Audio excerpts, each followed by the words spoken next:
Setahun sudah Presiden Prabowo Subianto dan Wakil Presiden Gibran Rakabuming Raka menduduki kursi kekuasaan.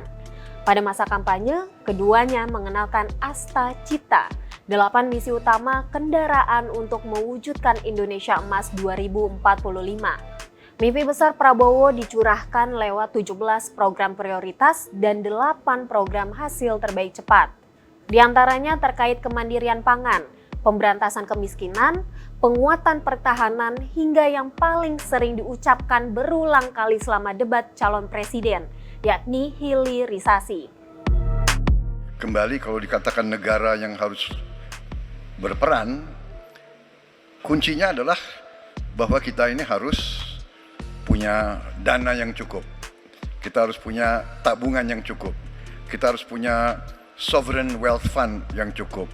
Untuk itu kita harus punya laba yang cukup. Kita harus punya neraca perdagangan yang positif. Kita harus punya tabungan yang banyak. Dan untuk itu hanya bisa dilakukan dengan hilirisasi, dengan penghematan, dengan efisiensi, dengan penerimaan pajak yang baik dan yang efisien. Janji serta mimpi besar putra dari Menteri Keuangan era Bung Karno, Sumitro Joyo Hadikusumo ini satu persatu mulai diwujudkan. Program andalan seperti pendirian BPI Danantara, program makan bergizi gratis, koperasi desa kelurahan Merah Putih, hingga cek kesehatan gratis telah dieksekusi. Tak berhenti di situ saja, pemerintahan Prabowo juga cukup sukses dalam mengamankan sejumlah perjanjian dagang strategis dengan negara asing. Namun, tahun pertama Prabowo Gibran menjabat ini bukan tanpa tantangan. Berbagai gejolak dari politik hingga ekonomi turut mengiringi. Program hingga kebijakan yang dijalankan juga menuai kritik, hingga Prabowo berkali-kali menganulir kebijakan yang telah dikeluarkan. Pengamat kebijakan publik Agus Pambagio mengatakan meski program yang dicanangkan bagus, eksekusinya cenderung dilakukan tanpa dasar peraturan yang jelas. Contohnya soal Danantara, soal MBG kan belum ada peraturannya. Iya. Sehingga dalam pelaksanaannya menjadi terbata-bata dan mengkhawatirkan, padahal itu program baik. Gitu.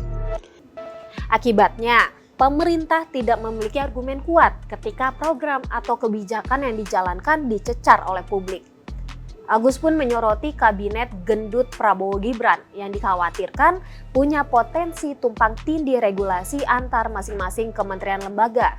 Senada Bima Yudhistira, Direktur Center of Economic and Law Studies atau CELIOS, juga melihat birokrasi yang kian rumit dan panjang ini bisa membuat ongkos bisnis melonjak. Bima memiliki catatan tersendiri bagi kebijakan ekonomi yang dikeluarkan selama setahun belakangan. Dari militer yang masuk ranah ekonomi hingga sentralisasi fiskal yang menyebabkan perekonomian daerah goyah.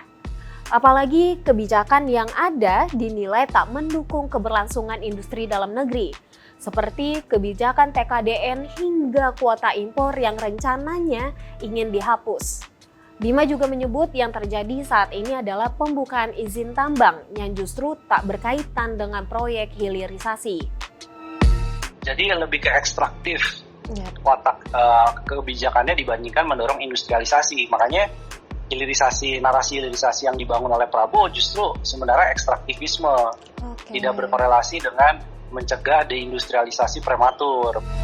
Stimulus ekonomi yang diberikan juga disebut berumur pendek. Akademisi dan peneliti LPM FEB UI, Fit Adrison, melihat stimulus yang ada tak akan berdampak signifikan terhadap perekonomian RI. Katanya pemerintah harus membenahi akar permasalahan, memastikan masyarakat memiliki penghasilan layak. Asosiasi Pengusaha Indonesia juga mendorong pemerintah agar lebih memerhatikan isu pekerjaan yang memang berkaitan juga dengan daya beli masyarakat. Ketua Bidang Hubungan Antar Lembaga Apindo, Sarman Simanjorang, mewanti-wanti pemerintah untuk memastikan investasi yang masuk dapat membuka lapangan pekerjaan. Nah, bagaimana pemerintah juga ke depan memastikan bahwa investasi-investasi yang masuk itu adalah investasi yang padat karya yang mampu menyediakan lapangan pekerjaan. Nah, itu sangat-sangat strategis karena bagaimanapun kita lihat bahwa setiap tahun kita menghasilkan hampir 3 juta tenaga kerja baru. Nah, kalau itu tidak di manage dengan penyediaan pekerjaan, itu akan semakin menumpuk. 1 tahun telah berjalan, langkah-langkah yang diambil hingga dicabut kembali menjadi pengingat apa yang penting. Sebuah kepastian. Masyarakat sampai pelaku industri terus menanti hal ini. Maka kedepannya, mampukah pemerintahan Prabowo Gibran memberikan kebijakan yang pasti dan berbasis bukti?